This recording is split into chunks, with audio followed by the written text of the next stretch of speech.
Hello everyone and welcome to a brand new episode of Deer Hunter where I give you advice from a guy's perspective. Today's episode is all about first dates and how to make sure your first date isn't your last date. A bunch of people ask me questions about first dates, from who pays to how much information is too much information, etc. So as a man who's ruined plenty of first dates and has some very memorable ones, I want to give you the do's and don'ts in the Deer Hunter Guide to First Dates. Let's start with the don'ts. Number 1, don't talk about your ex. As a guy, I'll just be comparing myself to him for the rest of the night. And once an ex is brought up in conversation, I'm not gonna ask you about it, so the conversation will most likely end there. Number 2, don't go out in groups. Each date is an opportunity for you to learn more about the person that you're with, and oftentimes groups will distract you from that. Also, not only do you have to worry about you looking good, you now have to worry about your friends looking good, and making sure they don't embarrass you at all. Number 3, don't blabber on about yourself. By all means, talk about yourself because they want to get to know you as much as you want to get to know them,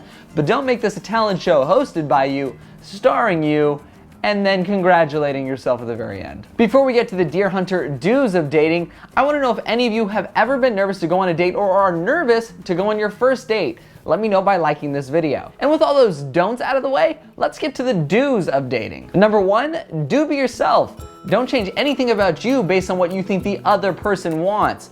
And even if you did establish this manufactured perfect person, it'll be difficult to keep up past the first date. Number 2, be classy. Ladies, be those women in movies that you see carry themselves with dignity and respect. The less you wear, the less he cares. And men, hold every door open from the car to the restaurant and always offer to pay. And number 3, most importantly, be confident and know that if they like you enough to take you on a first date, they'll probably like you enough to take you on a second date. So you're already halfway there. Now, before we get to who pays on a first date, this week's secret hashtag also happens to be my favorite movie to watch on first dates. So to find out what that is, click the link in the info section below and respond to the tweet with your favorite movie to watch. Also, if you have any Deer Hunter questions or comments, of course, let me know in the comments below. Now, as for who pays on a first date, it really depends on the guy and girl. I always pay on a first date, but nowadays, some women will insist that they take the bill. And even though I won't let them, the gesture is very appreciated by us men. Dang, shooting this video's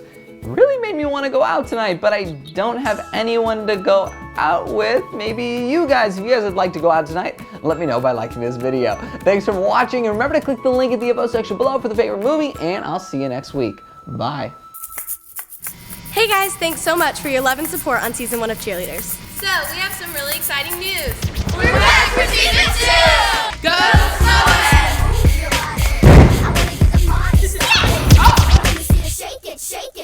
How do you know when you're getting too clingy? If you have to ask yourself if you're being too clingy, then you're probably being too clingy. But just feel it out if the person is trying to— We're hopeless, and we need as much help as we can get. So this is what men actually want when they're sick, and more importantly, what they need.